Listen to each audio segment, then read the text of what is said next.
Le Premier ministre Nguyen Thanh Dung a affirmé la détermination du Vietnam à défendre sa souveraineté maritime lors de la cérémonie inaugurale du Forum économique mondial 2014. Une série de mesures déployées par le gouvernement se sont fait sentir. Les activités des entreprises étrangères victimes de récents troubles ont repris la normale. La mémoire du Vietnam 1895-1896, une exposition qui fait découvrir des photos précieuses sur les paysages et la vie au Vietnam, prise par le gouverneur général de l'Indochine, Armand Rousseau. Bonjour à tous et bienvenue à notre journal. Nous commençons le journal par les activités du Premier ministre Nguyen Thanh Dung au Forum économique mondial 2014 organisé aux Philippines. Cet après-midi, lors de la cérémonie inaugurale de ce forum, le chef du gouvernement vietnamien a prononcé un discours important dans lequel il a affirmé la détermination du Vietnam à défendre sa souveraineté maritime. Nguyen Thanh Dung a souligné que l'économie mondiale s'en trouverait gravement affectée par les tensions et l'instabilité en mer orientale. Voici les détails avec Thuyen. 2 tiers des marchandises du transport maritime mondial passent par la mer orientale. C'est pourquoi l'instabilité et les éventuels conflits en cette mer feront subir gravement l'économie régionale et mondiale. Il n'y aura pas de développement sans la paix et la stabilité. C'est ce qu'a déclaré le Premier ministre Nguyen Thanh Dung devant les chefs d'État et les délégués participant au Forum économique mondial 2014.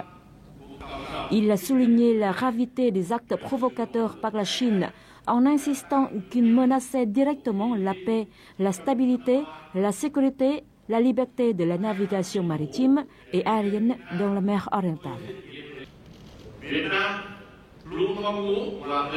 Les risques d'instabilité sont de plus en plus inquiétants. Le Vietnam œuvre toujours pour la paix, l'amitié, l'avenir de l'Asie-Pacifique. Nous avons fait preuve de retenue et de sincérité. Nous avons cherché à communiquer et à dialoguer avec la Chine pour lui demander de retirer immédiatement sa plateforme pétrolière et ses navires d'escorte de la zone maritime vietnamienne, de respecter la souveraineté insulaire et maritime du Vietnam conformément à la Convention de l'ONU sur le droit de la mer de 1982. Cependant, à ce jour, la Chine n'a pas répondu aux demandes légitimes du Vietnam. Elle a même dit des diffamations et continué d'aggraver ses actes d'agression et de violation. Tout le peuple vietnamien est indigné devant ces actes illégaux de la Chine. Les manifestations se sont déclarées dans le pays et malheureusement, certains habitants ont violé la loi. Le gouvernement vietnamien a rapidement empêché cette tendance. Les provocateurs de troubles ont été sévèrement sanctionnés. La situation s'est complètement stabilisée. Les entreprises affectées ont bénéficié de subventions et ont repris le travail normalement.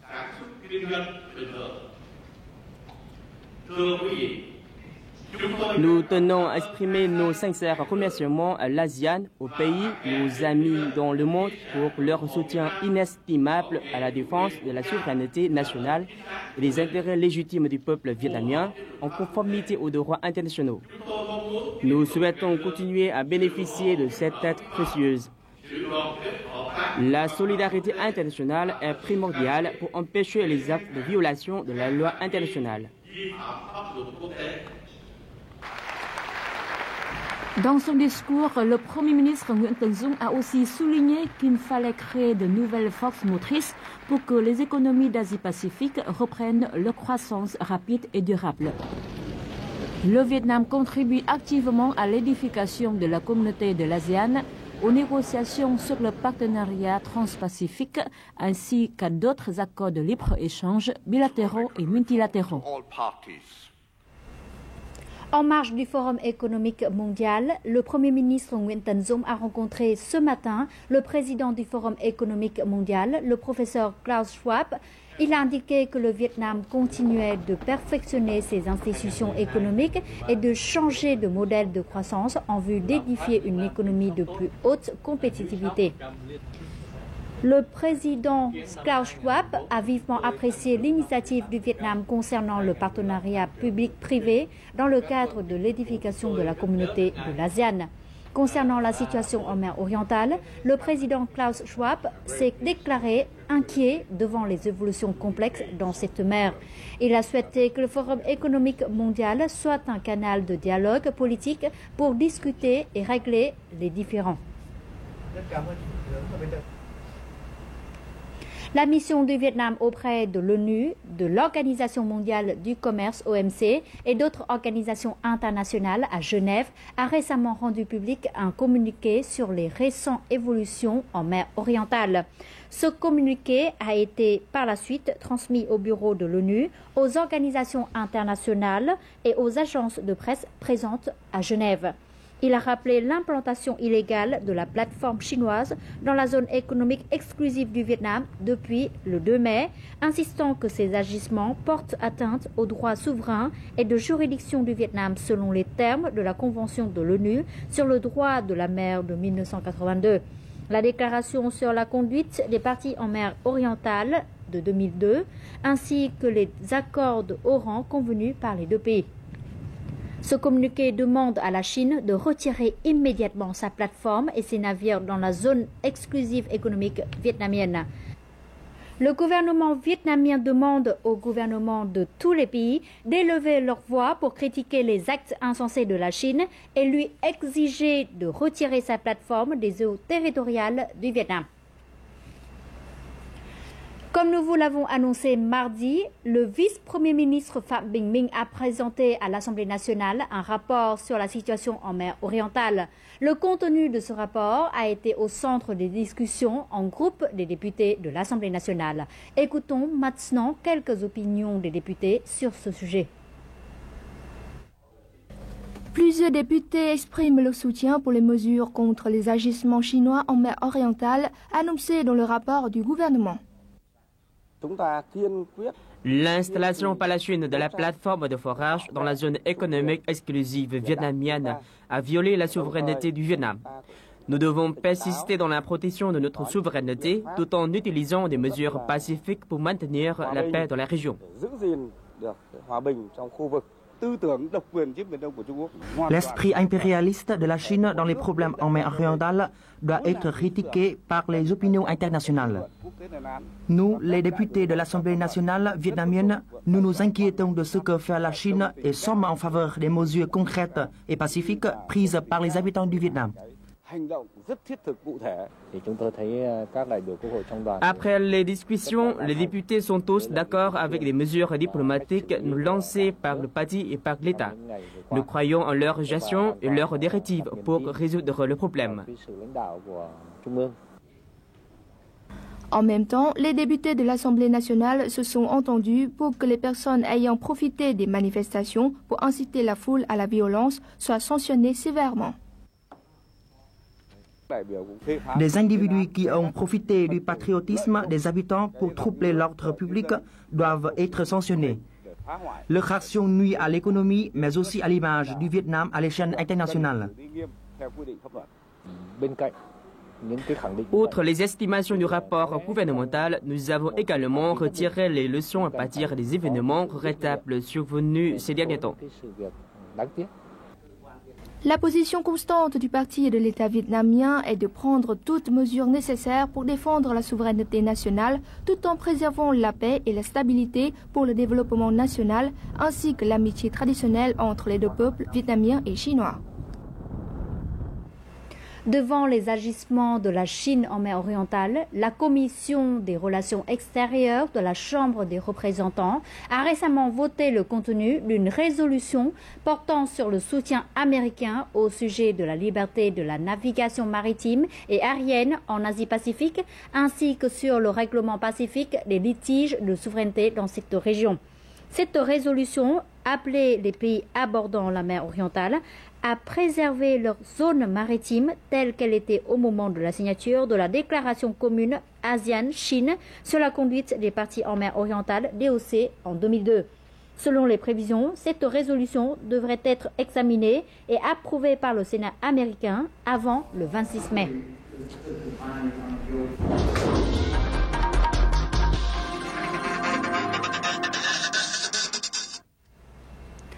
Les mesures immédiates visant à aider les entreprises étrangères affectées par les troubles survenus la semaine dernière se sont fait sentir. Le Premier ministre a appelé les ministères, les localités, les entreprises et les travailleurs à coopérer étroitement pour régler les difficultés et développer à nouveau la production. Suite à cette directive, nombre d'entreprises ont pu stabiliser leurs activités. Reportage réalisé dans la province méridionale de Đồng Nai.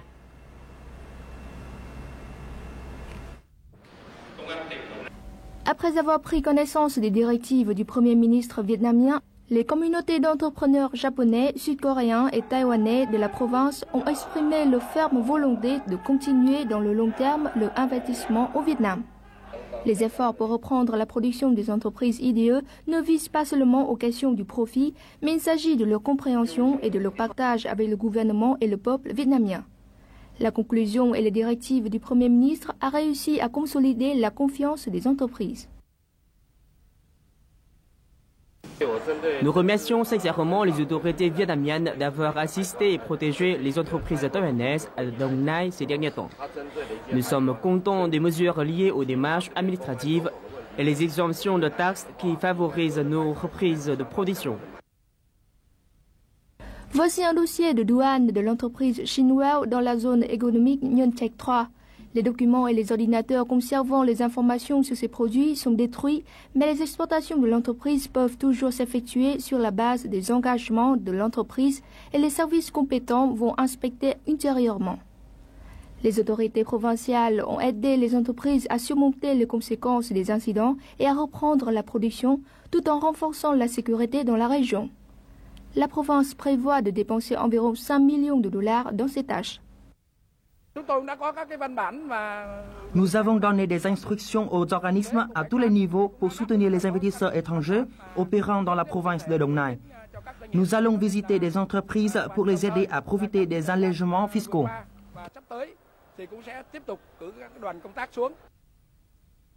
La plupart des entreprises étrangères à Đồng Nai ont repris leurs activités à la suite de l'action du Premier ministre Nguyễn Tấn Dũng.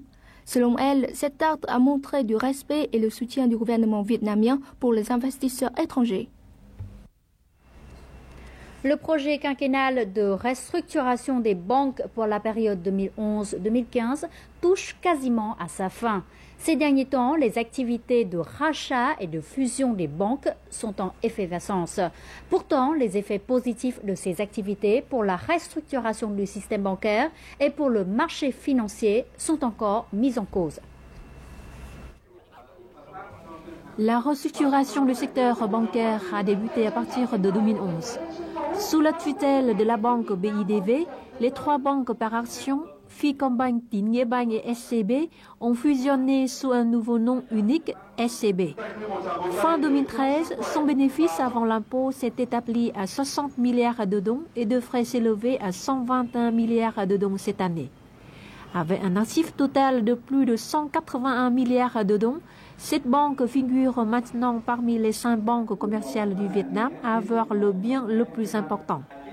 La fusion des 2 banques Sacombank et Southern Bank en début d'année 2014 a permis de porter l'actif total de Sacombank à 240 000 milliards de dong. Cette dernière se classe alors juste derrière les 4 banques commerciales étatiques en la matière. En général, la fusion constitue une bonne résolution à la restructuration du secteur bancaire. Basé sur la volonté des banques de toute taille, les activités de fusion et d'acquisition ont contribué à relancer le secteur bancaire. La fusion et l'acquisition permettront de diminuer le nombre de banques faibles et renforceront ainsi tout le système. L'actif total de la banque augmentera et lui permettra de résoudre les difficultés. De plus, la compétence de management des banques sera améliorée. En général, personne ne peut se méfier des intérêts de la fusion des banques. Pourtant, selon les experts, l'objectif de diminuer le nombre des banques par la fusion est clair, mais la création des banques fortes après cette activité est encore mise en cause. Par exemple, après la fusion entre Abu Bank et SHB, les créances douteuses ont augmenté de 16%, soit 5 fois supérieures à celles enregistrées dans tout le système bancaire. La Banque d'État devrait préciser les informations sur chaque cas de fusion et d'acquisition. Il faut aussi concevoir un système pour surveiller les banques et la transparence des informations sera indispensable. Selon les prévisions, après le programme de restructuration du secteur bancaire du Vietnam vers la fin de l'année prochaine, le nombre des banques commerciales diminuerait à 20 contre 45 actuellement.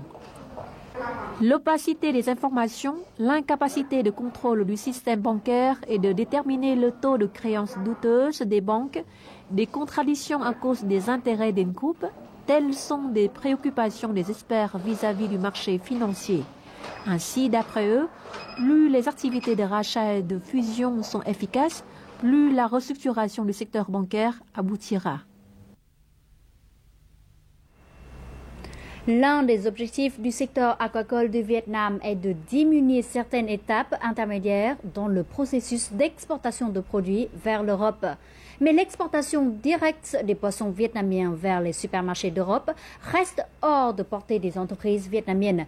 Jusque-là, plusieurs étapes, dont l'étiquetage et le marketing, sont confiées aux groupes de transformation et de distribution étrangers. Reportage réalisé par notre correspondant de la VTV à Bruxelles, en Belgique. Les poissons-chats transformés vietnamiens se trouvent en supermarché dans toute l'Europe. Toutefois, ils sont étiquetés par des entreprises de distribution en Europe et il est difficile de voir que le Vietnam est le pays d'origine. Le poisson-chat vietnamien doit passer par une multitude d'intermédiaires avant d'atteindre ces supermarchés. Ainsi, les entreprises vietnamiennes obtiennent des bénéfices médiocres malgré le prix élevé de leurs produits en Europe. Nos clients sont des importateurs. Leurs avantages ne sont pas associés à la qualité du produit, mais à son prix. Ils recherchent toujours des produits à bas prix et en conséquence, les entreprises vietnamiennes doivent abaisser leurs prix afin de vendre. Nous ne pouvons changer cette situation si nous trouvons des distributeurs finaux qui sont des grands supermarchés ou le système de vente en détail en Europe. Le marketing est une faiblesse des exportateurs des produits de mer vietnamiens et la plupart d'entre eux ne parviennent pas à connaître le goût des consommateurs finaux en Europe. Les consommateurs européens aiment leurs fruits de mer emballés et conservés dans le respect des normes européennes par les intermédiaires aux étrangers et c'est pourquoi la plupart des profits se trouvent dans leurs poches. À mon avis, l'investissement dans le marketing est plus important que l'augmentation de la production. Les producteurs doivent comprendre qui mange leurs produits et quels sont leurs goûts et leurs attentes. Il faut aussi faire quelque chose pour que les vendeurs au détail puissent aider à promouvoir ces produits afin de les vendre à des prix plus élevés. Ce serait regrettable si le Vietnam investit beaucoup sur la qualité sans que cela fasse évoluer le prix. À la différence des États-Unis, l'exportation des poissons-chats en Europe ne fait pas face à autant de barrières techniques.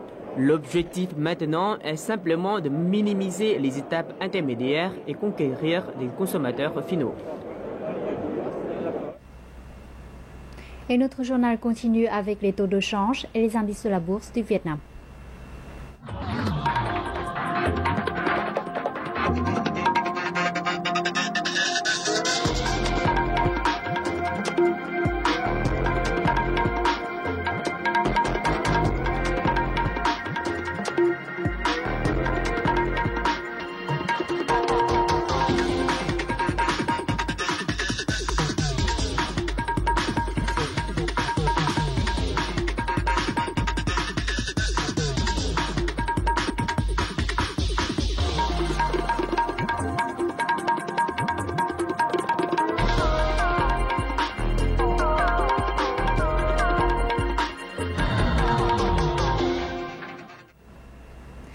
Armand Rousseau a été gouverneur général de l'Indochine du février 1895 à sa mort soudaine en octobre 1896.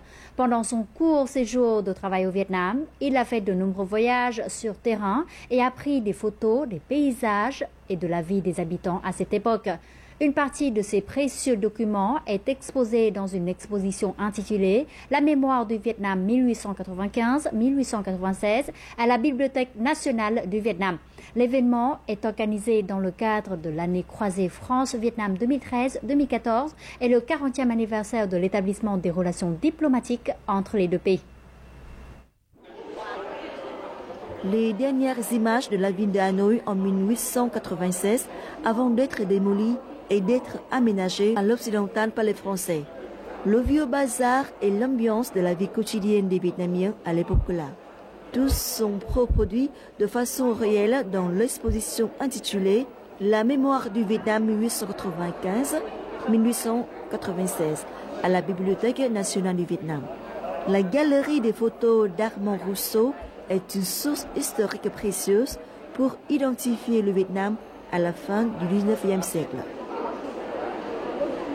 Si on ne connaît pas l'histoire, on comprend mal les relations entre les peuples et c'est la raison pour laquelle cette exposition se tient ici aujourd'hui dans un lieu très prestigieux qui est votre Bibliothèque nationale et je pense que c'est bien à la fois pour vous, pour l'éducation des jeunes qui vont voir ce qu'était la vie il y a 120 ans et aussi pour l'amitié entre nos deux peuples. Je suis très ému et très admiratif. La bibliothèque a fait un très beau travail et très bien mis en valeur les documents que nous pouvions leur donner et que nous avons donné avec grand plaisir parce que ça appartient à l'histoire du Vietnam et que c'est très bien que ça ait pu être présenté ici et si j'ai bien compris, éventuellement à d'autres endroits du Vietnam. Hanoï et de nombreux autres endroits au Vietnam ont été reproduits de façon familière et extraordinaire via les photos dans la galerie.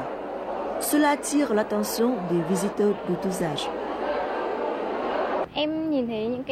J'ai vu non seulement les images du lac de l'Ouest, du lac de Hoàn Kiếm, mais aussi des bâtiments et des rues de Hanoï à la fin du 19e siècle. Ce sont des images que je ne vois que dans les livres historiques. Mais aujourd'hui, j'ai eu l'occasion de les voir et de lire les sous-titres dans cette exposition. C'est une occasion pour moi de mieux comprendre le passé de Hanoï. Pour une personne âgée comme moi, c'est un grand bonheur de revenir à Hanoï et de revoir les images de ce lieu où j'ai passé mon enfance. Aujourd'hui, il existe beaucoup de vieux monuments, des bâtiments et des paysages. Je trouve que la culture française en général et l'architecture française en particulier restent encore typiques et nous devons préserver cela. Après la cérémonie d'ouverture de l'exposition, les visiteurs ont eu l'occasion d'avoir un entretien avec l'historien français Alain Boulard pour mieux comprendre la signification des photos et le contexte contemporain où Armand Rousseau était en tant que gouverneur général de l'Indochine. L'exposition La mémoire du Vietnam 1895-1896 se déroulera jusqu'à la fin du 23 mai.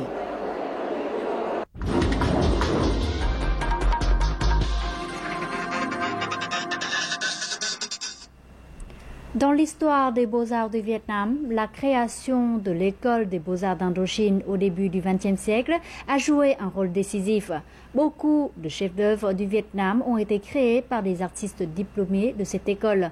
Pourtant, la plupart de ces œuvres ont été vendues aux collectionneurs d'art français et emmenées à l'étranger depuis les années 1940. Cela a entraîné un vide dans le trésor des beaux-arts du Vietnam. Ces 25 dernières années, le collectionneur Nguyen Minh a fait beaucoup d'efforts pour rapatrier des chefs-d'œuvre d'art vietnamiens au pays. Faisons sa connaissance. Les natures mortes avec la couleur citron typique du peintre Les Pho. La peinture Le foulard vert du peintre Mai Chung Thu. Les tableaux La fiancée et la mère et l'enfant de Vu Cao Dam. Ces œuvres des peintres de premier rang de l'école des beaux-arts d'Indochine viennent de revenir au Vietnam après plusieurs décennies passées à l'étranger. Leur retour a été possible grâce au collectionneur d'art Nguyen Minh, l'homme qui a consacré jusqu'à présent 25 ans d'efforts pour ramener au pays des chefs-d'œuvre vietnamiens. C'était en 1990 que Nguyen Minh a pu voir par hasard une collection de peintures authentiques des anciens artistes vietnamiens de renom chez son ami. Dès lors, il décide de dégager ses efforts et son argent à la recherche des œuvres d'art prestigieuses du Vietnam chez les maisons de vente aux enchères internationales telles que Sotheby's, Christie et Suzanne. Il est difficile de participer aux adjudications internationales, principalement en raison de contraintes financières. Mais je veux quand même faire de mon mieux. J'ai eu beaucoup de chance à la vente aux enchères de Sotheby's à Hong Kong au début du mois en gagnant 8 des 14 chefs-d'œuvre vietnamiens mis en vente. Je suis très heureux de ce résultat.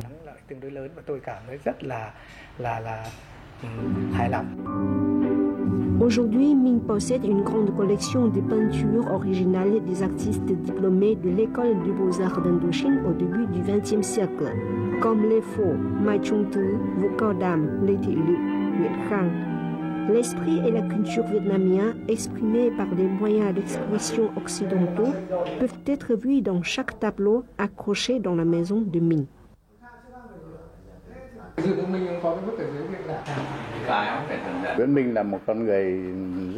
J'apprécie vraiment les efforts de Nguyen Minh. Il a fait beaucoup d'efforts pour recueillir et rapporter les chefs-d'œuvre vietnamiens perdus depuis longtemps au pays. Ce qu'il fait, c'est avancer la cause de la préservation de la quintessence des beaux-arts du Vietnam. Ce portrait d'une Hanoïenne que Minh a acheté en 1990 appartenait en fait à la famille de Nguyen Truong, un de ses amis proches. Le père de Truong, l'un des diplômés de l'école des beaux-arts d'Indochine, a fait lui-même ce portrait de sa sœur. La famille de Truong pensait qu'elle avait perdu cette peinture jusqu'au jour où Truong l'a retrouvée, aussi par hasard, chez Minh. Je connais Minh depuis plus de 20 ans. J'aime les beaux-arts du Vietnam et grâce à sa collection, je peux maintenant admirer de mes propres yeux ces chefs-d'œuvre qu'auparavant je ne pouvais voir qu'à la télévision ou dans les magazines. Il y a beaucoup de chefs-d'œuvre vietnamiens dans des galeries et des musées étrangers. Je pense que les musées d'État doivent dépenser de l'argent pour acheter ces œuvres et les ramener chez nous pour préserver la culture et l'art traditionnel du Vietnam.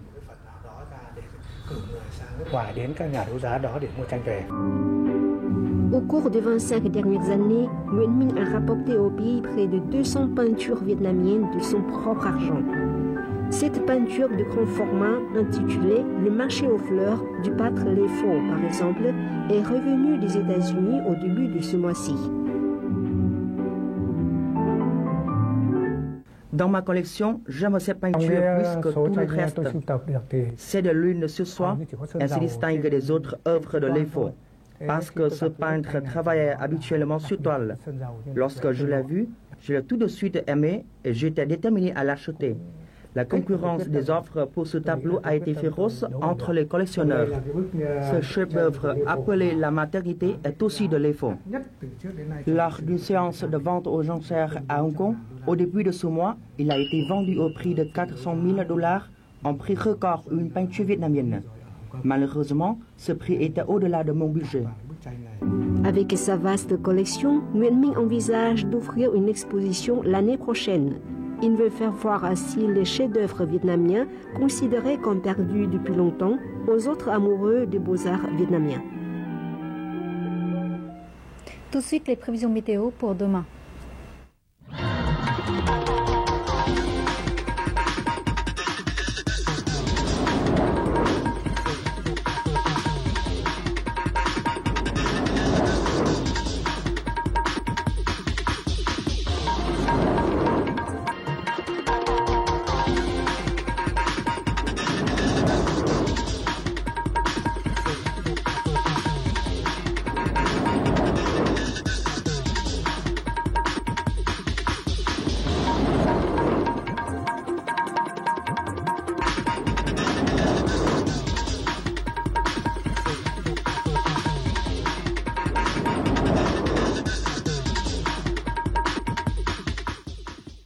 Fin du journal francophone. Merci d'être toujours avec nous et à très bientôt.